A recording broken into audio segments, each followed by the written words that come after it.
Empty pockets don't ever make the grade. Mama may have, Papa may have, but God bless the child that's got his own, that's got his own.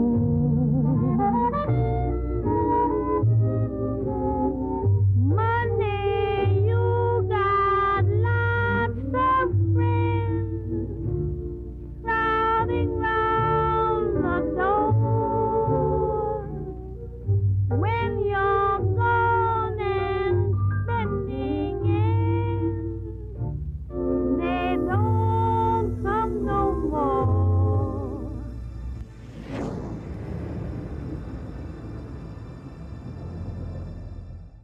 Right after the Second World War, the United States began to get involved in a power struggle with the Soviet Union over problems in Eastern Europe.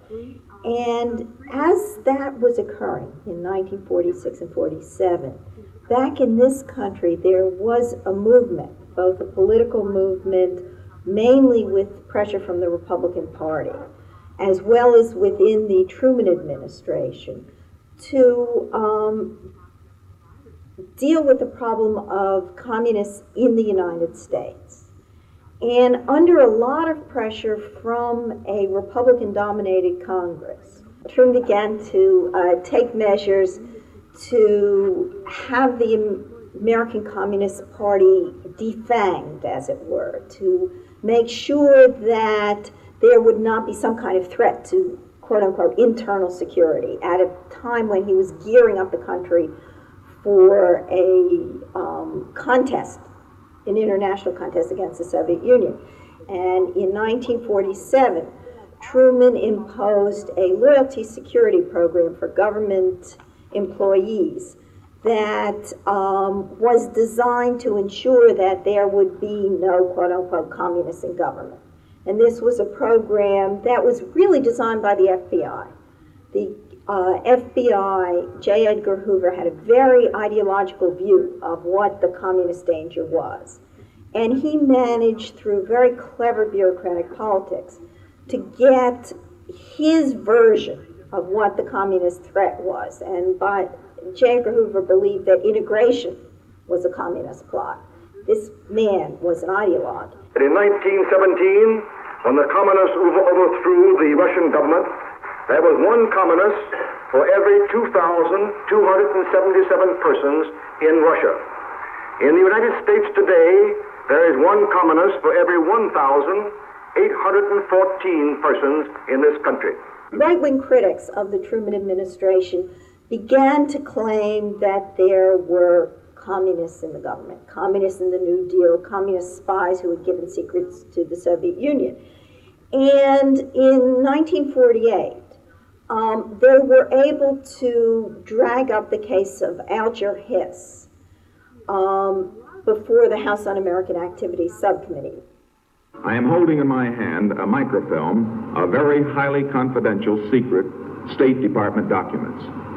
These documents were fed out of the State Department over 10 years ago by communists who were employees of that department and who were interested in seeing if these documents were sent to the Soviet Union, where the interests of the Soviet Union happened to be in conflict with those of the United States. In 1948, HUAC discovered Alger Hiss. And the significance of Alger Hiss was that they were able to obtain what looked like very hard evidence that this man, Alger Hiss, who had been a employee, fairly high-ranking employee in the State Department, had given secret documents to his accuser, a man by the name of Whittaker Chambers, who had been in the Communist Party. Mr. Hiss represents the concealed enemy against which we are all fighting, and I am fighting. I've testified against him with remorse and pity. And he was sent to jail. And his conviction, which occurred right in the beginning of 1950, sort of legitimized, among other things, the fact that there had been spies in the federal government. Now, 1950, this is like the high point of international tension, because in the fall of 1949, the Soviet Union had exploded the atomic bomb. And a few months later, the Mao Zedong won the Chinese Revolution and took over all of China. And those two events, the Soviet bomb and the Chinese Revolution, seemed to many people to be inexplicable. Here was the United States. We'd come out of the Second World War with the atomic bomb. We had a monopoly on it. We were the most powerful nation in the free world. How could it happen? There was only one explanation for many people, and that was that there was some kind of internal subversion, that spies had given the secrets of the bomb to the Russians, and that spies within the State Department had somehow sold China to the communists. Communist conspiracy is a deliberate and predictable plan of action to subvert the world. Mosinee, Wisconsin, in a unique May Day object lesson, shows what could happen here if communism took over. The unyielding chief of police is liquidated by American legionnaires portraying red triggermen. A grim demonstration of what subversion could lead to, Mosinee's May Day serves as a sharp warning to all democratic communities. It's an international criminal conspiracy. And so all of these, this scenario of internal subversion built up in the public mind. It was emphasized in particular by Republican congressmen, of whom the most notorious, of course, was Senator Joseph McCarthy. And McCarthy comes to public notice by making charges about people in the State Department who, quote unquote, had lost China. Keeping in mind that if we lose Indochina, Mr. Jenkins, we will lose the Pacific, and we'll be an island in a communist sea. In the 1950s, when looking for communists became a useful political tool, politicians began to focus specifically on people in these areas, in the labor movement, in government, among brain workers, as it were, intellectuals, academics, teachers, writers. It's not surprising that by about 1952, congressional committees were beginning to focus on the American higher educational system and beginning to look at the whole issue of communism in education.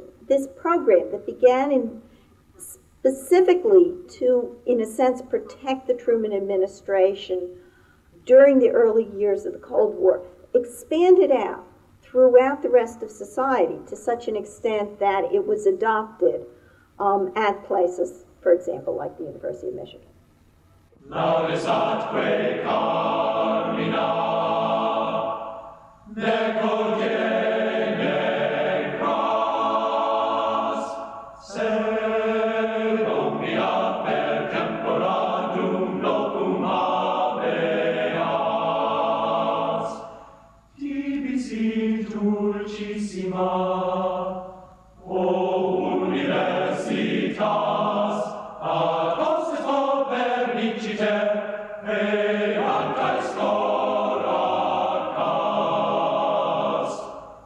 O gloria victoria, o decus omnium, o salve universitas Michiganensium,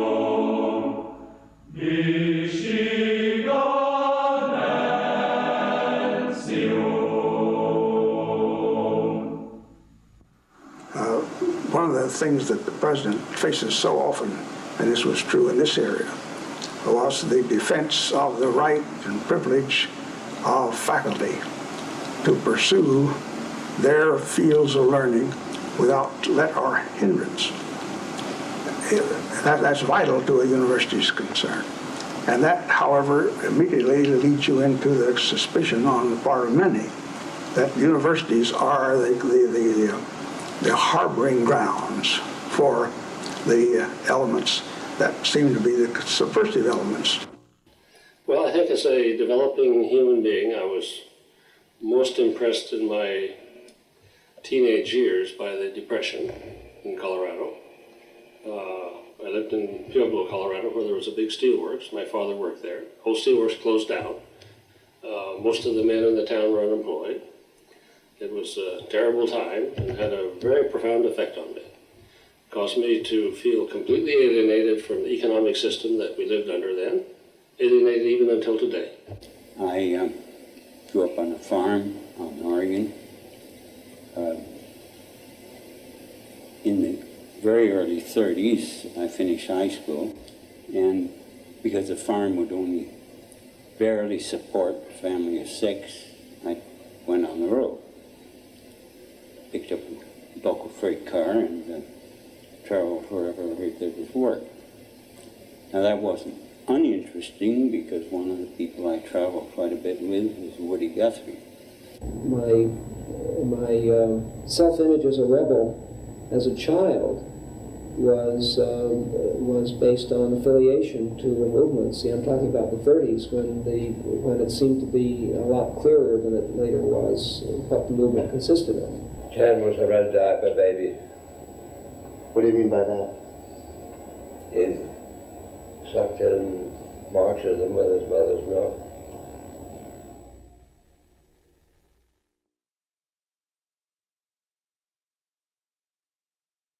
So I went to New York and stowed away aboard a ship. Went to Le Havre in France with the help of seamen on the ship, and then went to Paris and under the jurisdiction of the committee that was sending volunteers to Spain, proceeded down through France, walked across the Pyrenees at night, and joined the International Brigades in the very beginning of 1938.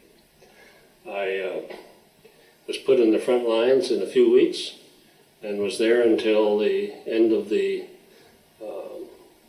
time of the Abraham Lincoln Brigade in Spain, which was until December 1938. Essentially 1 year I was there.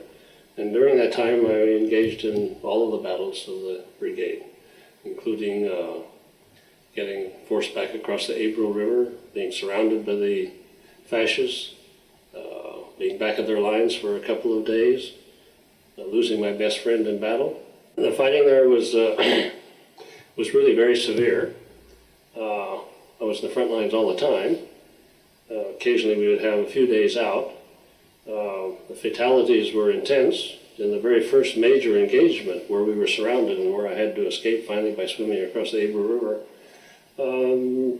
only about 50 out of something like 500 persons survived that battle. All told, about half of the Americans who went to Spain were killed.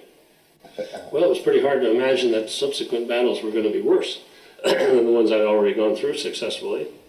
I did have a very big debate with myself right after I came back, whether I should go back to school and complete my education, or whether I should enter a, so to speak, a career of complete political activity.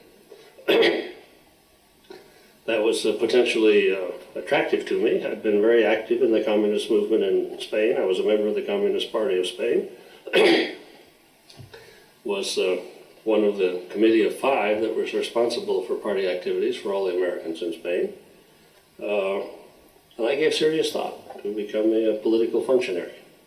And then I decided that further education and development would make me a superior person to what I was then. And I decided against that, went back to school. In the development of economics and so on, the principle of common ownership of the means of production was such a powerful thing that I wanted to be part of the organization of pushing for that. I didn't want something that important to fall into the hands of people who really I didn't trust. I thought it was better for me to keep my hands in it.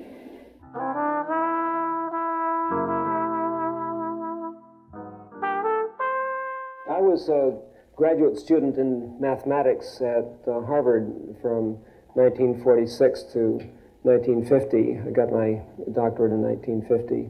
And from 48 on, married. My wife was a student in history.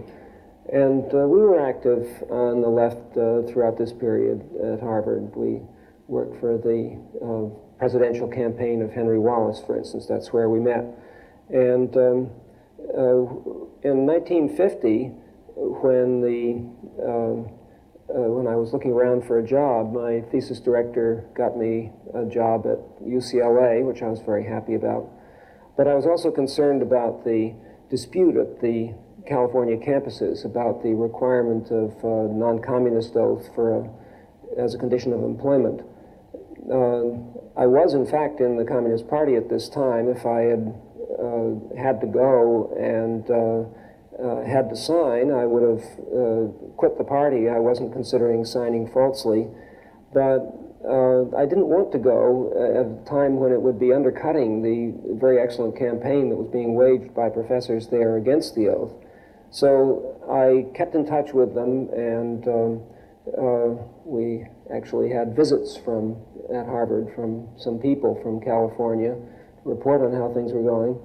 And when it became clear that the fight was being lost and that there would be an oath requirement, I resigned the position at UCLA, which I'd accepted, and looked around for another job. And so then, belatedly at the last minute, we fortunately got the possibility of going to Ann Arbor, and we're very happy there. Really, really happy with the department and with the way of life.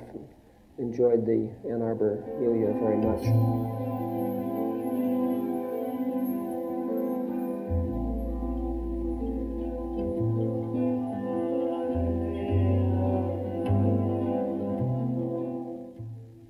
University of Michigan knew very early on that it was going to be investigated.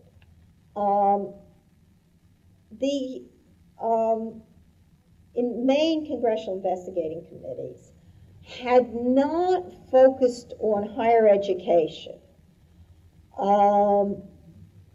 in the early 50s. And it wasn't until 1953 when I think they ran out of more glamorous targets, when they were, they'd used up Hollywood, they found all the spies in government they were going to find, and they were running out of targets. And so they focused on higher education. And in the spring of 1953, all of the main congressional investigating committees began to look at communist subversion in education. And Michigan knew that it was going to be investigated. I became president of the University of Michigan and therefore a member of the American Association of Universities. These were then, I think there were 49 of the leading universities together. This was even more an active question because the McCarthy hysteria and the extremes to which they were going had become entirely apparent. They were very destructive, and the question was how to preserve the integrity of our institutions in the face of that threat.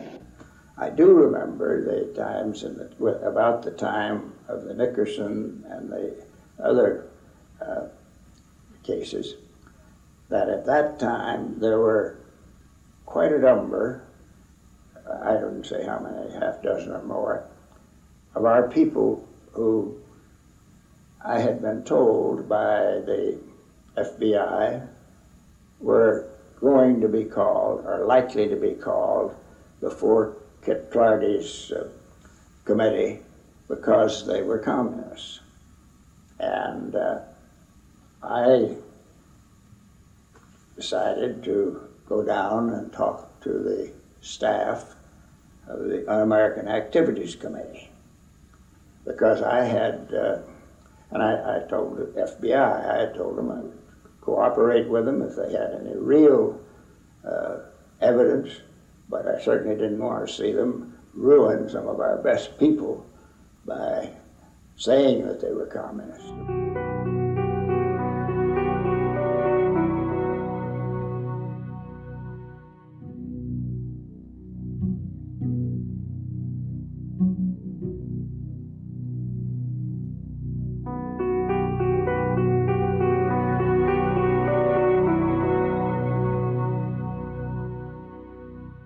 sent the telegram on as a direct indication, first of all, that we were going to be in full compliance with the law. Secondly, that we felt that this was the proper way to get access to communication in defense of those whom we were certain were being falsely dragged into accusation on the grounds of their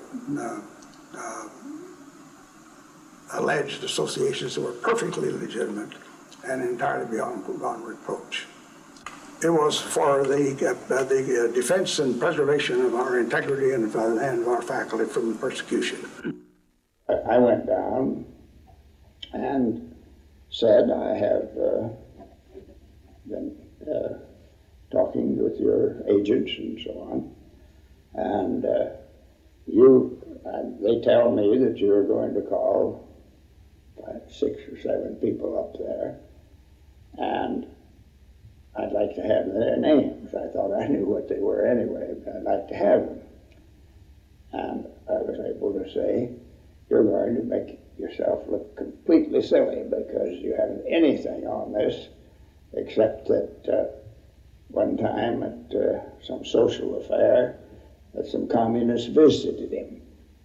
Immediately following that, we were able to get in touch with Clardy, who was the chairman of the subcommittee, who was to come here, who had notified us with great fanfare, and we thought for purely political motives, and most unjustly and unfairly, that they had a list of 15 or 20 of our people and he was going to have them investigated at Lansing before committees. That seemed to us to be outrageous. And how would you deal with it? It seems to us the best way to say, let's get at this. And so I asked Marvin Neas, who was our vice president and dean of faculties, the equivalent of the provost under present circumstances, to go down to Washington, which he did. And as a result of our efforts, and with this tactics, we were able to clear it completely and remove from any public display all but 3 of our members of our faculty.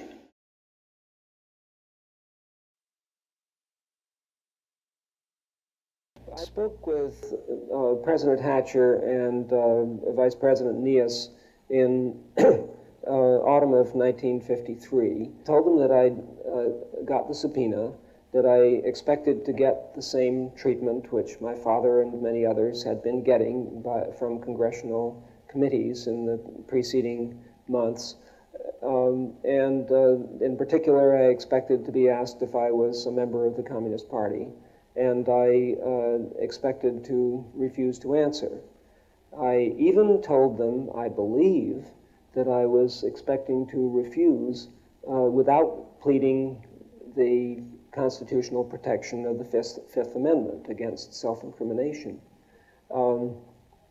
I told them that I was reluctant to discuss the thing publicly, that I didn't think that my politics should be discussed in the context of accusation, that they should be discussed as part of the political discourse. This was something in which I had already written a few short pieces. I had thought about this before my own subpoena came. It was important to the whole intellectual climate in the period 1947 to 53, and I thought about it a good deal. They told me the AAU position, which of course I knew perfectly well, having written against it. And I told President Hatcher that I disagreed with the position of the Association of American Universities on the that it was that the refusal to answer the question on Communist Party membership created a presumption which the faculty member must dispel, that he was under intellectual discipline, making him unfit for university faculties. I was very startled at Michigan one day to have the FBI come to my office and ask me to identify several people that they showed me pictures of. And I said, well, I don't recognize any of those, but even if I did, I wouldn't identify them for you. I'm not willing to cooperate with you on anything. You guys are really the enemy, I said. And they said, well, if you don't cooperate with us and testify to us in private, then you will have to do that in public. I said, well, so be it, then I'll do it in public, but I'm not going to cooperate with you at all. So they left, and in fact, shortly thereafter, I was served with a subpoena to appear in public before the Clarity Subcommittee of the House Un-American Activities Committee to testify publicly. And that led to the hearings in East Lansing and to my suspension from the faculty. I received this subpoena quite unexpectedly. It's dated the 6th of November 1953. I knew from other people's experiences that these things were usually postponed, and this was no exception.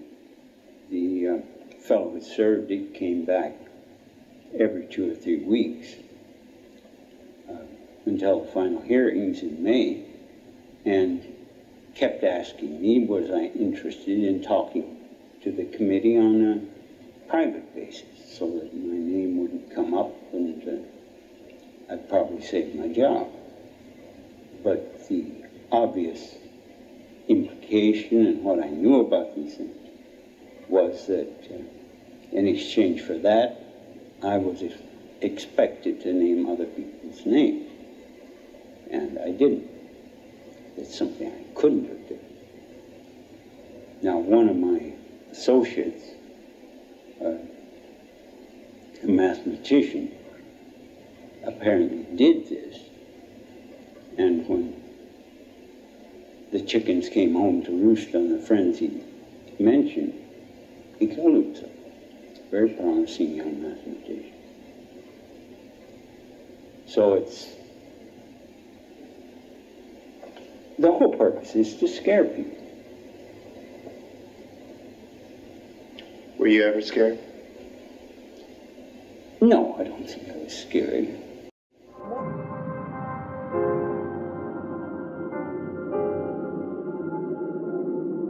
When you're called up before a Congressional Investigative Committee, you have two choices. Either you can become a friendly witness or an unfriendly witness.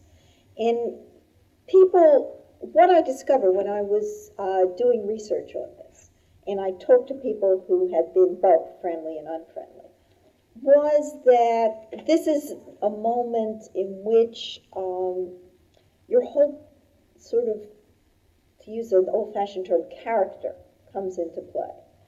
And it's a kind of moral dilemma that many people, I didn't feel I could judge these people.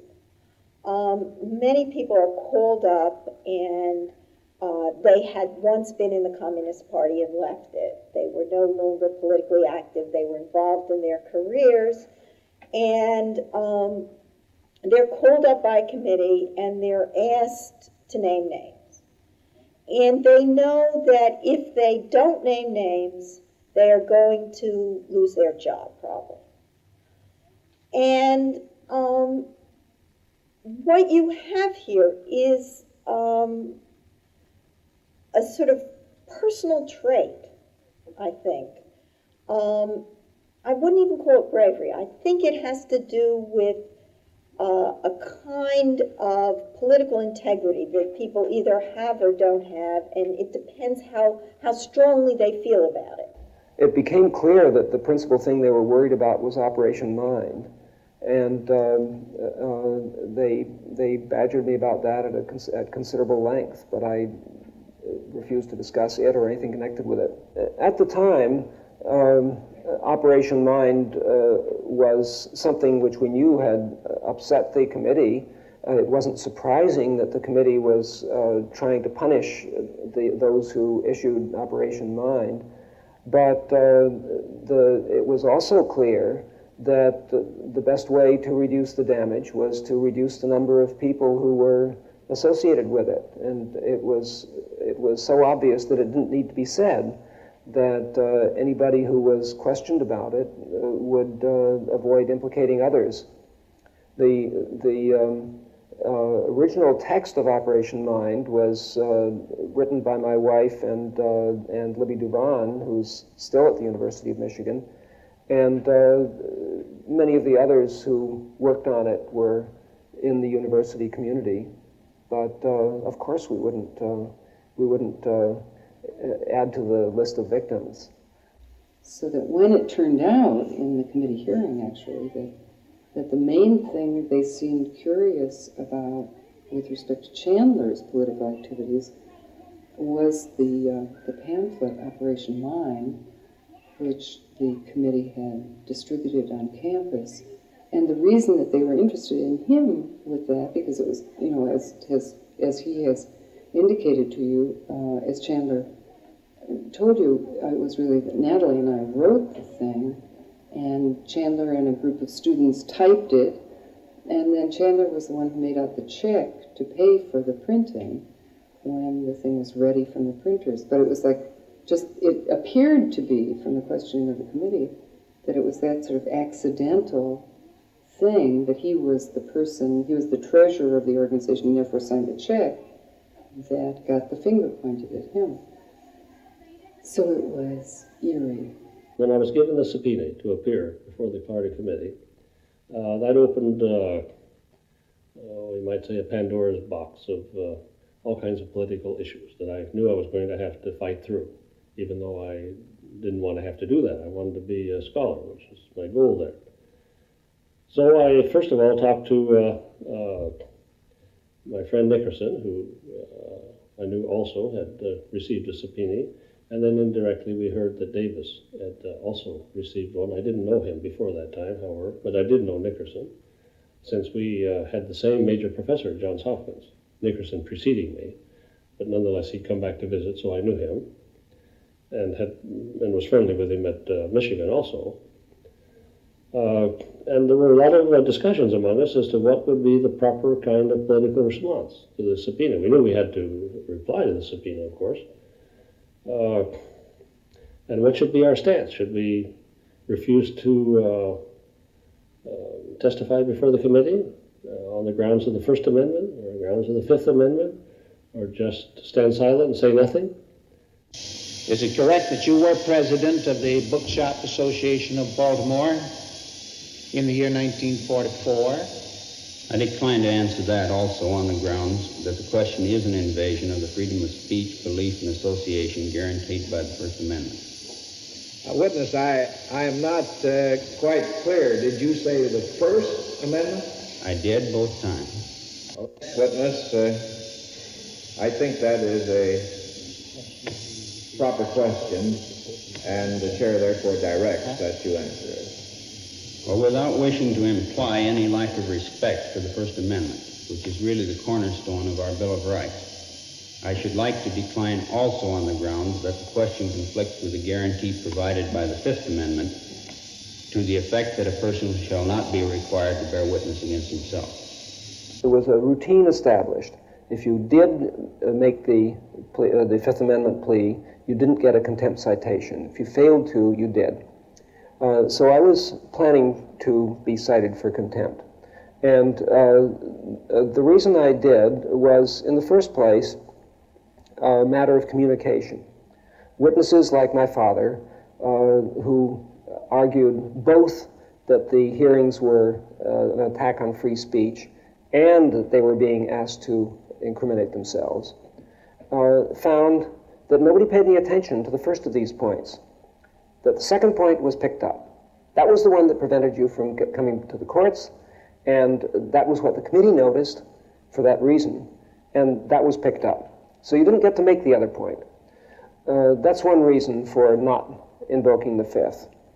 The other reason is that by making the point without the Fifth Amendment, you could be cited, and so you could renew the attack in the courts on the legality of the hearings. Now, and this was my program.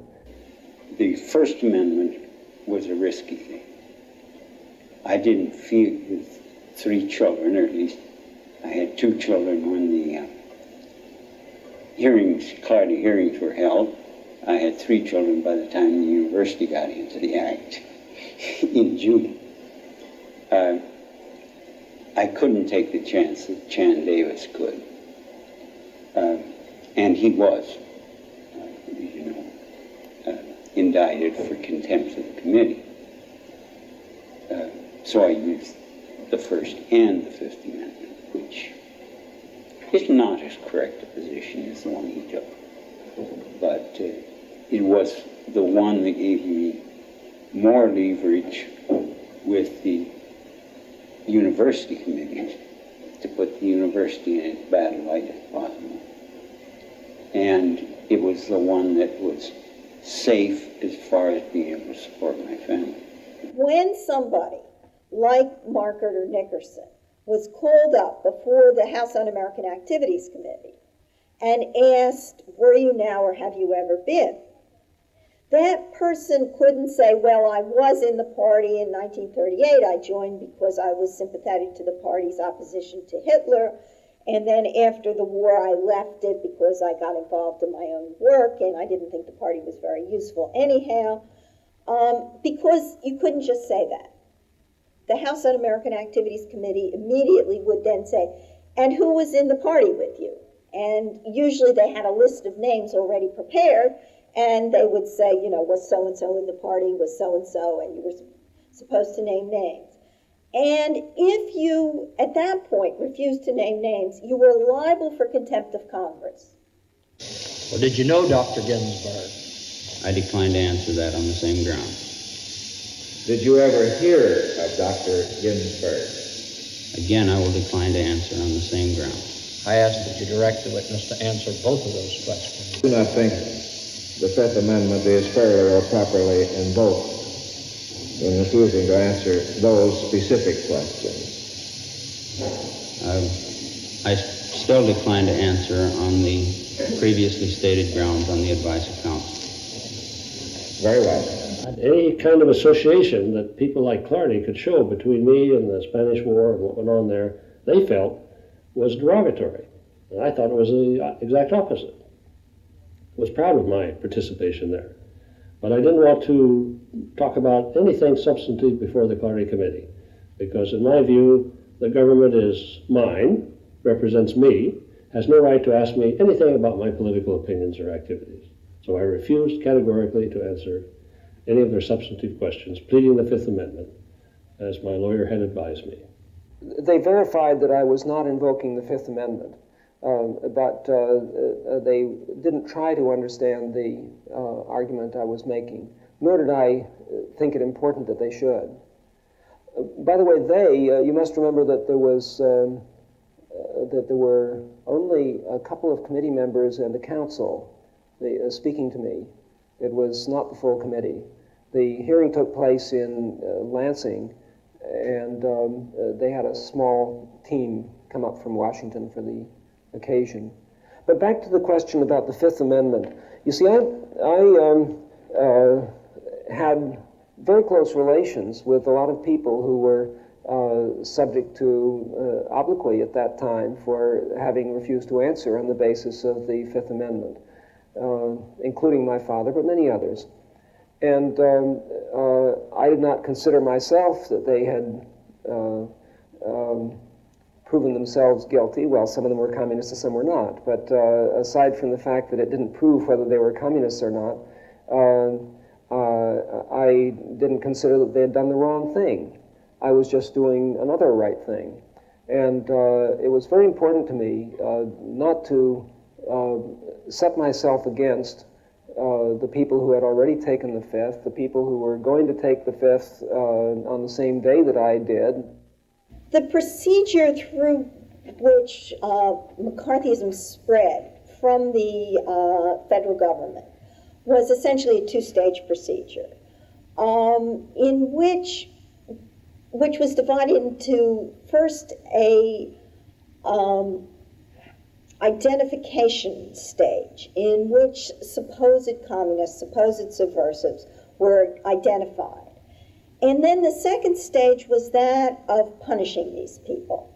And these two stages were handled by very different groups, usually.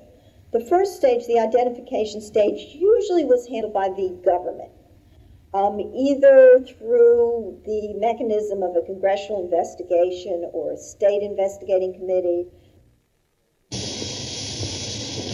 Witness, if I may interject, Mr. Scheer. Witness, if it is a fact that you are today and for some time have not been a member of the Communist Party, can you not see that a frank statement to that effect will be in your own self-interest? I should tell you now that we have had a number of witnesses before us who have frankly admitted past Communist Party connections, and I'm talking about people in the educational field in some of the greatest schools in the country. Of course, the one from which you come and from which I graduated is, I think, in the top rank. But at any rate, those people have had no sanctions of any kind visited upon them when they frankly and freely cooperated with the committee and aided us in our search for facts. And I think you are defeating your own purposes if it is true that you are no longer a member, if you refuse to admit it, as was the effort of Mr. Scheer to get you to admit a moment ago. And I want to put it to you again. Now, I'll make it a very simple question.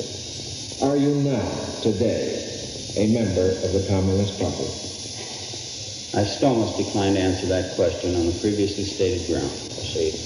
Proceed, Mr. Tavern. Because of this separation, that first stage of identification was McCarthyism.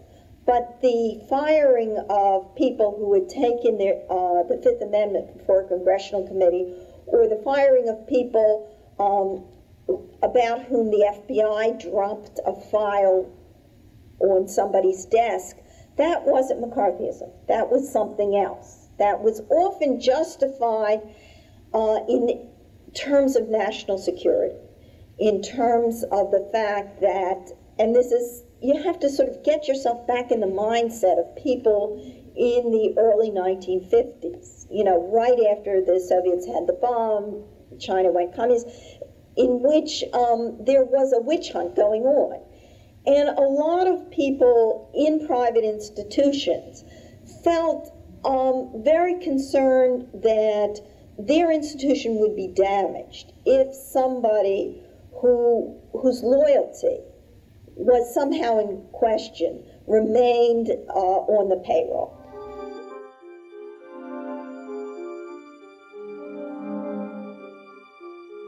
If a person takes a Fifth Amendment, let us say, that's his legal right to do it. But in this kind of university setting, in the unique situation of the 1953 and 4, you have the question, if you take such an amendment, you say to the public that there is some reason why you must do this. And that leaves the university with the question, do you ignore that or do you take notice of it? And in the procedures that we had, that was something that we could not simply ignore. So we took, under our general rule, we took the least and the only possible action that was available to us under that circumstance, which was to suspend without prejudice and with continued salary, while this was cleared up at least within the family. After the hearings, which didn't bring out anything, of course, of significance, we returned to Ann Arbor, and shortly thereafter, the president of the university, President Hatcher, sent a car out with a letter to me at my home in Saline Valley Farms, which is not far from Ann Arbor. And the letter said that I was suspended from the university because I had refused to carry out my duties as a citizen and testify before a congressional committee. Well, that opened up the political battle for sure. It was near the end of the term. I was suspended with pay, to the credit of the university, but I couldn't desert my students so abruptly, so that the suspension was kind of superficial. I continued to make up the exams, to grade the exams, and the colleagues in the zoology department who pinch-hitted for me were just front, and I continued essentially to teach the course to the end of the semester and hand in the grades as I felt I morally had to do. A messenger came from the president's office the day after my testimony before the Congressional Committee with a written statement that I was suspended with pay. The fact that we were suspended after we testified in Lansing was expected. The fact that the presumption would be that we had to do some explaining was well known. They were frank about that. That was a national policy. I felt that President Hatcher exaggerated when he said that all university presidents were doing this. There were variations, but it was normal. We knew it would happen. We weren't even sure that we would be suspended with pay. It turned out it didn't make much difference because it took them such a short time to fire us, but we were suspended with pay. As a member of the university, was also a citizen of the United States, and the Constitution gives the citizens of the state certain rights. I didn't go beyond any rights given to me by the First and Fifth Amendments of the U.S. Constitution. So I think it was unjust and unfair to suspend me for that reason, but I don't think it was unexpected. The fact that Marquardt and Nickerson were going to take a different approach before the committee was known before we went to Lansing. There were no great surprises for any of us in the testimony in Lansing. The fact that we would be suspended quickly was expected. The fact that we would have a fight on our hands was expected, and we knew what the strengths and weaknesses were. We knew that Marquardt and I had the strength of very strong support from our own departments, and Nickerson did not. We knew that I was taking a risky position of refusing to answer comparable witch-hunting questions before the university committee, and that Marquardt and Nickerson were not. And so these things were all given. And I must say my attitude, and I suppose those of the other two, was simply that the most complete victory would be to save all of our jobs, and saving the job of any of us would be a quite significant victory in itself. And that's the way I felt after it was over. I thought 1 out of 3, well, okay, not bad. I knew that there would be a lot of pressures after the hearing, so I already started looking for other possibilities of places to move and changes that might be made.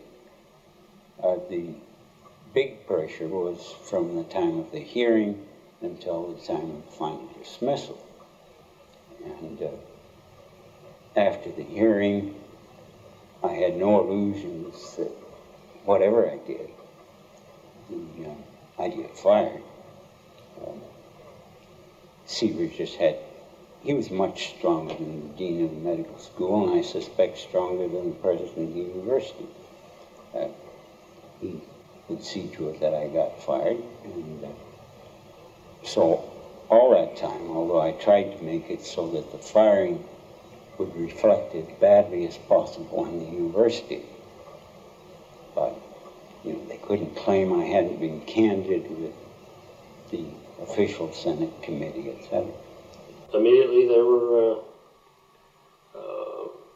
hearings on the part of faculty committees, and they interrogated all 3 of us at length individually. And here there was a significant political issue at stake, in which the 3 of us were not exactly in agreement. Particularly Chandler Davis had a different point of view. I felt then, and I feel even to this day, that a university faculty is a community of scholars that is, to a large degree, self-governing, self-disciplining, self-appointing, and in a sense could dismiss people if they didn't fit the requirements of the community. I had no reservations whatever about trying to persuade my colleagues that I was a worthy member of that community. In fact, I thought I was exactly the kind of person that ought to be a professor.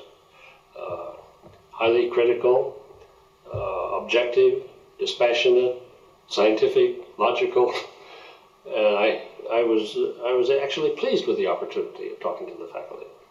I had no reluctance of telling them anything they might want to know about me. Naturally, I was totally unwilling to be an informer on anyone. That, to me, would be a gross immorality that I, under no circumstances, would do. But the faculty didn't want me to do that. Clardy wanted me to do that. The government wanted me to do that because it debased the witness, for one thing. They wanted to humiliate people in public. Even if they knew every name that you could give them, they still wanted to make you crawl on your hands and knees by doing that. And I absolutely refused to do that. They could have stood me up in the wall and shot me. I would have never done that and didn't ever do that. But to talk about myself, well, in my arrogance, I was kind of pleasing. I was glad to display to them this wonderful kind of person that I thought I was. Most academics who were unfriendly witnesses took the position that Margaret Nickerson did, which was that they saw a distinction between a congressional investigating committee and a academic investigating committee. And they were willing to discuss their political affiliations and their past membership in the Communist Party with that academic committee, largely because the academic committee was not going to ask them to name names. I was, in a sense, forced to speak under pressure by the faculty committees, but that didn't trouble me because I was quite willing to express myself on all these issues anyway. If I'd had my free choice, I would have rather had a cocktail party at my home and had the faculty come over and let's have a bull session about my political views. That would have suited me far better. But here they had to ask me questions and I had to answer them, or at least put in the position of answering them. And I must say they were quite reserved in the way they asked me the questions. It was clear they did not want to have the appearance of attacking me or aggressively trying to put me down. They really gave me the maximum chance to say what I wanted to say and were fundamentally quite satisfied with the nature of my answers. Nobody condemned me for being secretive about that. I said some things I'm not going to talk about. I'm going to talk about other people, for example, but since they didn't want to know that anyway, that wasn't an issue. So anything you want to know about me, I don't say it voluntarily. You ask me and I'll certainly be more than delighted to tell you what a fine person I am. I wrote several times to the president or the committees, and in reply to their request for what my reply was to the university's charter. And I have to start out by saying, I believe that these charges are this and that and the other thing. And I'll answer those if they're not wrong. If I'm wrong about what the charges really are, let me know. Nobody has yet. If they had declared themselves active members of the Communist Party in the atmosphere of the 1940s, they would be unemployable at the university. But that was one element, and the other was the degree of communication between them and the university with respect to the questions that were raised. Before the ad hoc committee first met, I explained in public statements that I regarded questions before them as to my relation to the Communist Party and other left-wing organizations as being a mere continuation of the exposure campaign of the House Committee on American Activities. I think, frankly, that they recognized that. I think it would have been possible to embarrass them. I don't know to what extent others attempted to embarrass them at the role they were playing. People like Davis, who made the connection, the political connection, between the Academic Investigating Committee and the Congressional Investigating Committee, and who were essentially staking out a very large area around their political rights, around their First Amendment freedoms, and that area also included the university as well as a congressional committee. There were very few of those people. I think it is the fingers of one hand. They asked a variety of questions, and all the variety of questions were leading in one direction. That is, say just how far left you are. Left to them meant just how close to the Communist Party you are. That was the crime. That was that was the only thing under investigation. They were not interested in my thoughts on free speech. I don't know if they had any. All of these people who refused to cooperate with their university investigations were fired. The Smith Committee was acting like interrogators to a very considerable degree. The Campbell Committee was pleading with me to change my position. If I had said to the Campbell Committee, all right, you're being so avuncular and supportive to me, I will change my position, I will tell all, I don't know what they would have said. I think it's rather ironic that these committees of my senior colleagues found me unfit to belong to their community on the basis that I might, in some hypothetical situation, if I had the power, not be a friend of free speech. Because what they were essentially doing was saying, we will suppress you on the hypothesis that some other time, some other place, you might suppress somebody else. In other words, convicting me of doing essentially what they were doing themselves at that moment. I expected some sophistication. They wrote with as little understanding of what I was claiming the issues were as the committee investigator would have done. They hadn't understood what I was saying. Now, I feel that this was not entirely my fault. It may have been the fault of my youth. They knew that I didn't have tenure. They knew I was only 27 years old. But I don't feel it was my fault in speaking unclearly. The major things were to get rid of Davis and myself in as expeditious a fashion as possible. In my case, largely because the chairman of the department wanted to get rid of me, Davis treated them, and perhaps it was the correct position, in the same way that he treated the Clardy Committee. My politics, my political beliefs are none of your business. I did change my position with respect to the Committee of Colleagues, which was the Senate Committee. And I, in essence, challenged the university. All right, you say you have to be candid with your colleague. I'll be candid with my colleague, and let's see if my colleagues, all the Senate, its constitution and rules and regulations, has any influence on how the university is run. I think the chief problem boiled down finally to the very difficult one of in the medical school, where an additional element was added. The president was faced with, at that point, with conflicting recommendations as to what was the thing to do. What was the use of me appealing to the full Senate committee when I knew I was, in my own mind, I would get fired anyway? The purpose of doing that was to put the university in as much embarrassment as possible. I mean, the Senate at Michigan thought they were, in fact, in charge of the university and its academic policies.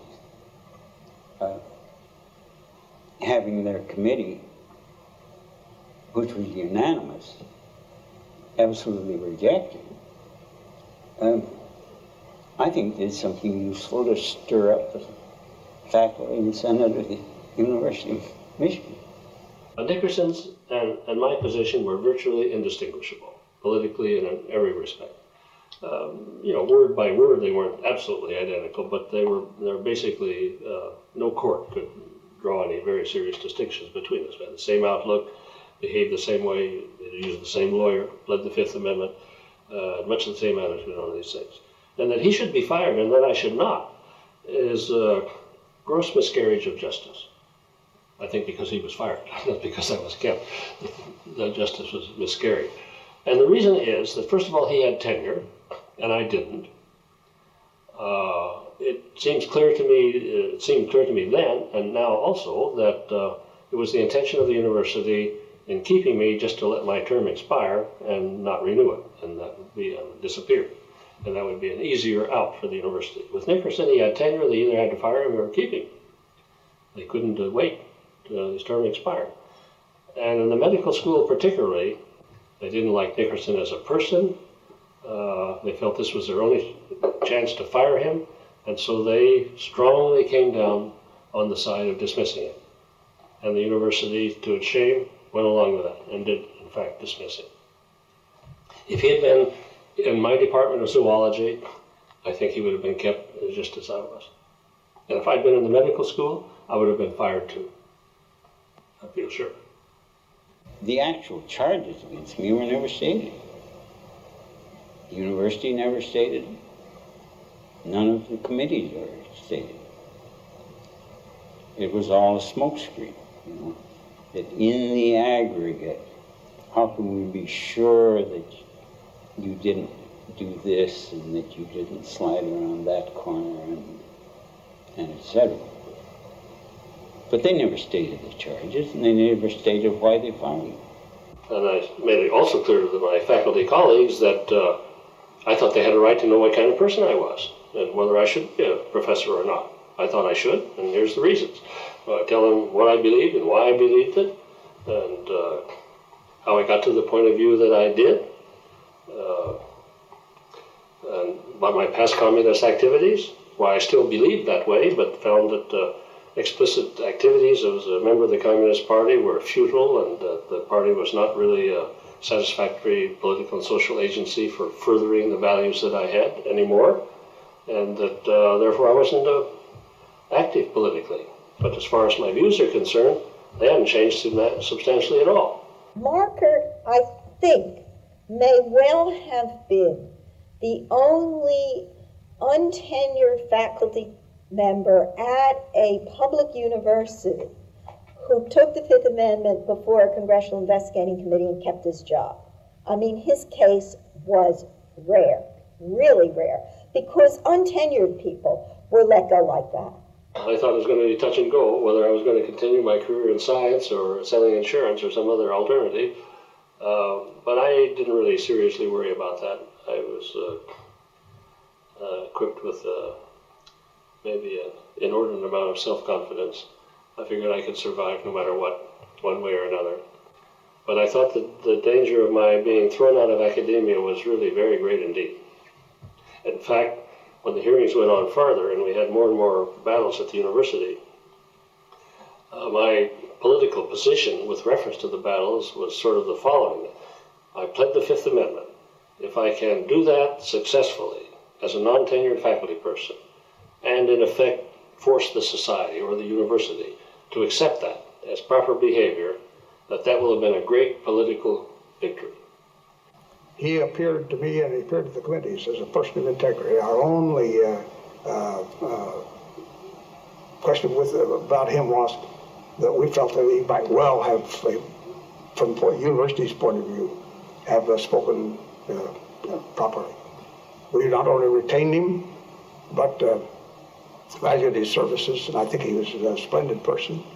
And I must say that when the opportunity came for him to go to Johns Hopkins, that Milton Eisenhower, a friend of mine who was president of Johns Hopkins, called me personally to ask about my recommendation and Marker and about his situation at the University of Michigan. I told him exactly what I've told you. I said we'd be sorry to lose him, He's a wonderful person, has a great future, but if you can do better by him, we'll wish him well. So There's such a contrast to these. You can imagine, if not consciously, subconsciously, what a contrast this would make between a person you were dealing with in the case of Mr. Brockwood and these other, the other two who were defiant and not forthcoming and not honest and forthright. After the initial resolution of the conflicts at Michigan, and I was retained, but my future was still uncertain there, I received many offers to take up academic positions at other institutions. But without engaging in self-flattery, I was an up-and-coming young scientist, well known throughout the country in the scientific circles in which I worked. And I had many friends who wanted to help me, and they asked, why don't you just depart from Michigan and accept a job here and take everybody off the hook so they don't have to decide about you. And I responded very strongly that I was not going to do that, that the University of Michigan was either going to have to give me tenure and keep me or fire me, that I was not going to voluntarily leave and take them off the hook. I wasn't going to allow them to escape from their responsibilities. I would under no conditions accept any other job or consider any job until my position at Michigan was finally settled. I guess I was going grocery shopping. I stopped and spent some time with Chan while he was babysitting for Aaron, who was taking care of his little boy. And we stood outside, and he told me about the fact that what was worrying him was that he hadn't had a new idea in mathematics for the last few months, and that he was concerned that maybe he wouldn't have any more new insights, any more original ideas. I mean, that seems, given my age and experience now, that seems like both very poignant but also very charming. I mean, there were lots of people who go through life never having an original idea in mathematics, and here he was scared because a few months had gone by and he hadn't had one. And there certainly was not really any danger that he wouldn't continue to be productive and original and insightful in mathematics. But I think that's a measure of the extent to which he felt the loss of that structural support of, going to the office every day and being surrounded by mathematicians who were all sort of in areas where at least they could just have casual conversations that might touch off something on each other. I think he felt very isolated, and I'm not sure, in retrospect, if he remembers that so importantly, but to me it was a very moving and made me very angry to think. It makes me very angry to think that people could do that to that. My wife and my elder son were the only ones that were in a position to realize what was happening, but it was on the radio and in the newspapers every day. I think particularly my son, who was 7, was quite affected by it. It was his job to keep our veranda clean, but he hadn't counted on garbage being dumped on him. So I had to help him with his cleaning up jobs, and that was, I think, quite educational for him. Also, he was hassled by schoolmates a bit. Your father's a communist and a subversive. If he isn't, why did he have to go to Lansing? And simply on the basis of discussions at home that he'd overheard about constitutional amendments, 1st and 5th, and so on, he spontaneously came up with the answer that my father went to Lansing because there were some people there that needed to be taught about the Constitution. Touché. I wrote letters to mathematics departments all over the place. I wrote more letters in the course of job hunting than anybody else did at that time. This is 1954-55. And then it was finally settled. When the Regents gave me tenure and said I'd have no further trouble, promoted me to associate professor with the professorship looming not far down the road, then I was free to consider other possibilities. And it was at that time that Johns Hopkins, where I had obtained my PhD, asked me to return as a professor to take the place of my major professor who was retiring, a kind of unusual gesture. Most professors would think that was a mark of special recognition, that you should be invited to come back to take your former professor's position at his retirement. And I, after some consideration, accepted that offer. I never got an offer again. My friends got offers someplace. I never got an offer. Well, one of the first jobs that I found in Canada was in the Department of Surgery at University of British Columbia, where I was being hired for the purpose of developing their research laboratories, not as a cutting surgeon, which I'm not. Everything had been worked out. I went to Vancouver. The professor of surgery had the money and made the arrangements for the facilities. But at the last minute, after I'd come back to Ann Arbor, the appointment was vetoed by the dean. I don't know what the basis of that was, but I've heard that since then, that Dr. Sievers had known the dean, that the dean was a man from the United States who hoped to come back as a dean in the United States, and didn't want to touch me on that basis. When my court case was taking longer than I thought it would, and when I was not finding a job in the United States, I turned down jobs from Canada because I wanted to pursue my court case within the United States. Not that it would have been morally or legally wrong to do it while not present, because I was out on bail. I could have got permission of the court to take a job in Canada, but because it would have been less clear. In a very real sense, I did feel like a political refugee in '54. There's no question that it was because of politics that I had to move to get a job. But I think, as much as anything, it was the hassling. I wasn't getting away from the long arm of the United States. Everybody should realize that the whole commotion at Michigan was provoked by Congress, by the House Un-American Activities Committee, by the whole aura of the McCarthy era. The university itself was only responding in accord with its ability to respond. It would have never taken an aggressive action against any of us if the government hadn't put the finger on us, as it were. We close the issue and move on.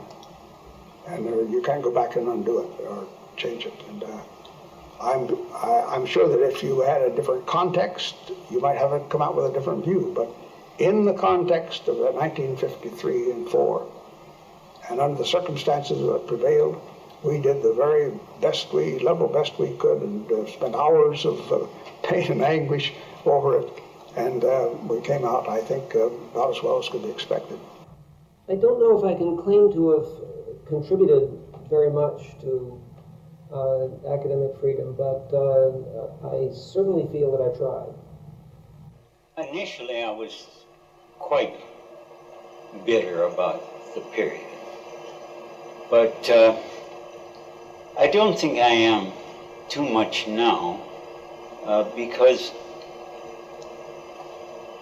I kind of feel like I won everything.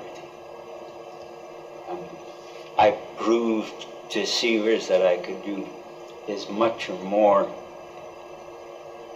in a little provincial medical school as I could do at the University of Michigan. I proved to him that there was no way he could finish my career in pharmacology. And I got a great deal of satisfaction about becoming president of the American Society. I didn't really need the extra work, but I did it specifically to show him before he died that I could, as president, invite him, and he didn't show it. I think that it's sort of good for the sake of political conversations to be an ex-U.S. political prisoner, because when people explain to me how there aren't any political prisoners in the United States, it gives me a very crisp answer. I was in prison because I had decided that something was important enough to take a position which might result in my being in prison. And in that sense, I was, the whole thing was a witness for free speech in the same sense that the conscientious objector is making a witness for refusal to make war. Well, aside from why did you do it, or how could you do it,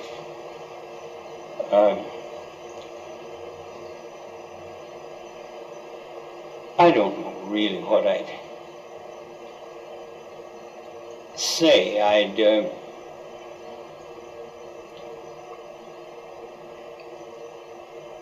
probably throw at them as my personal model, and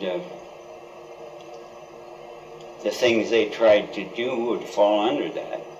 It's very bad Latin, but I use as my personal model illegitimus non carborundum.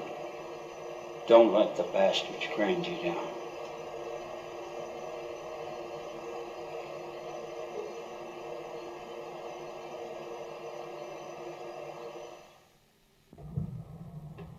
What do those kids know about it? I remember Chuck saying, thinking about this the other day, you know, they really could get you. They could get you fired. Miriam and me and the baby, what would we do if we couldn't afford the apartment? They could put you in jail. It really makes sense to be scared. Then Chuck said, but I asked myself, what's the worst they could do to you? They could kill you. And I thought, what am I scared for? Kill us, that's all.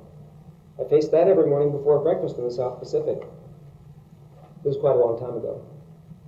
We all laughed a little. Then Miriam told the one about the interrogator, complaining, what do you do with these people? I threaten them and they don't break. I put them in prison and they don't break. Torture them. What are you supposed to do? Well, you offer them $8,000 a year and they break right away. $8,000, this is quite a long time ago. My wife and I joined in. We all laughed till we ate. The laughter came easy, unencumbered, because we knew that that could never apply to us. A few years later, they offered me $10,000 a year, and I took it. And a few years after that, one morning, doing my routine check to see if I'd changed, you know what? I had. I looked around to see if my friends had noticed, but they hadn't. They were gone. And now when I'm thinking about this, does it really help to hear this reassuring voice that's telling me the parable of Alice? After she went down the white rabbit hole, and all those changes and all those adventures, she came up again, but she wasn't the same Alice. Yes, I know. I can even cap the parable. She didn't come up by the same rabbit hole. Did it say in the book it was the same rabbit hole? And her mother was glad to see her, but it wasn't the same mother. I know. The trouble is, O reassuring voice, you mean the parable and the cap to be a premise. And the conclusion has to be that I should stop what I'm about. That I should not submit myself to moral judgment by 4 silly laughing 24-year-olds many years ago. You have other premises to throw at me, such as they weren't perfect anyway. News you're telling me. Your premises are fine, but today they bounce off me away in the wind. I stand my ground. I squint my eyes. I cup an ear. I strain through the din to hear that distant judgment.